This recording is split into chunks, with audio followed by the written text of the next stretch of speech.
बाला साहब ठाकरे जी की राजनीति अलग थी। उन्होंने हमेशा राजनीति में जो राजनेता उनके साथ थे, उनके जो अष्टप्रधान मंडल बोलते, शिवाजी महाराज के समय एक 8 प्रधान रहते थे, वो अलग अलग डिपार्टमेंट के हेड रहते थे। उस तरह से बाला साहब ठाकरे के साथ में लीडर्स रहते थे। दत्ताजी साळवी पूरी कामगार सेना, कामगार यूनियन देखते थे। सुधीर जोशी जो एलिट क्लास के जो मराठी लोगों के इश्यूज रहते थे उसे देखते थे। ऐसे एक अलग अलग लीडर्स थे। दत्ताजी, नलावड़े थे, लीलाधर डाके थे। बहुत बढ़िया एक एक लीडर ऐसा था कि जो एक साथ में उसे आवाज़ दिया जाए तो 50,000 लोग तो हमें आराम से लेके आ सकता था, ऐसे लोग उनके साथ में। आज उद्धव ठाकरे के साथ में कौन है? उद्धव ठाकरे के साथ में है अनिल परब है, अनिल देसाई है, अभी जो नए सांसद चुन के आए, संजय राउत हैं, और ये अपनी सुषमा ताई अंधारे हैं। इनके सिवा कौन है? और ये लोग लोकनेता नहीं है, ये लीडर्स है। इनको यदि संजय राउत जी को कहा जाए कि आप 25,000 लोग जमा करके लेके आइए, ऐसी सभा के लिए लोग चाहिए, कहाँ से लाएंगे वो? उनको भी 10 लोगों को बताना पड़ेगा, खुद के बल पे नहीं ला सकते। तो इस तरह से राजनीति अलग है। बाला साहब ने क्या किया था, उन लोगों को उनके क्षेत्र में राजा बना दिया था। अभी गणेश नाइक नवी मुंबई के राजा थे, आनंदी के ठाणा के राजा थे। तो उनको यदि कहा जाए ठाणा बंद होगा, आनंद तुझे ठाणा बंद करना है, ऐसा बोल दिया तो कुछ आगे का देखना नहीं था, बंद बोला तो बंद होगा।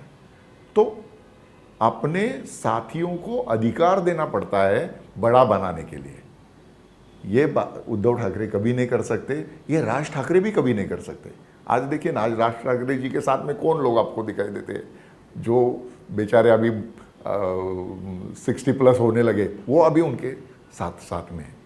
तो दबंगाई दिखाने के लिए, क्योंकि पार्टी के नाम में ही सेना है, तो यदि आपके साथ में एग्रेसिव लीडरशिप होगी तो एग्रेसिव लीडरशिप को साथ में आप लेके जाते हैं। और बाला साहब ठाकरे सिर्फ दबंगाई नहीं है।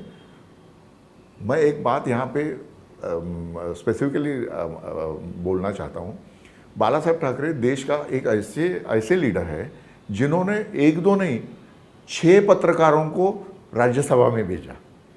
आप एक ऐसी कोई भी पॉलिटिकल पार्टी दिखाइए, कांग्रेस भी दिखाइए, 6 एडिटर्स को उन्होंने राज्यसभा में नहीं भेजा।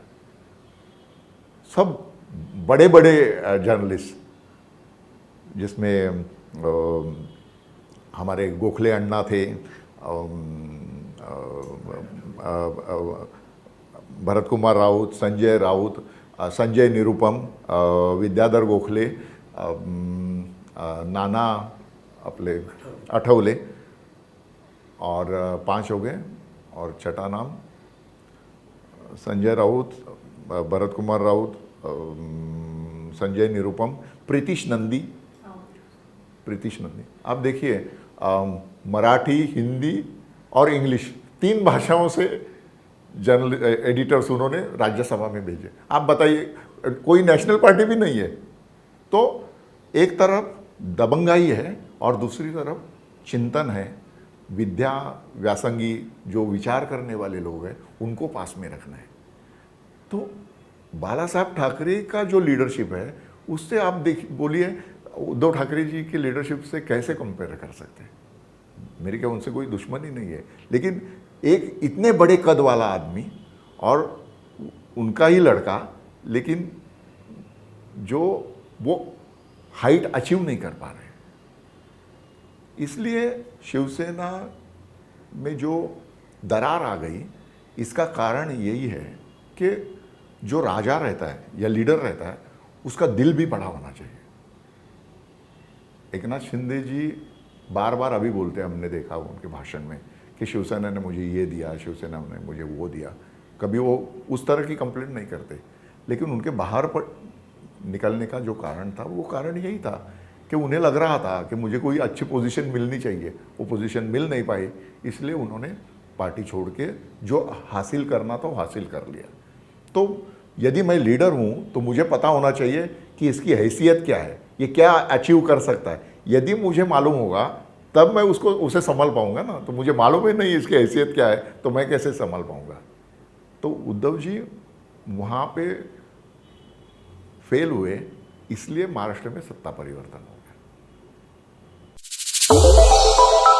श्रेष्ठ भारत पर खबरों से जुड़े रहने के लिए चैनल को सब्सक्राइब और लाइक करें, बेल आइकन दबाएं और देखते रहें श्रेष्ठ भारत।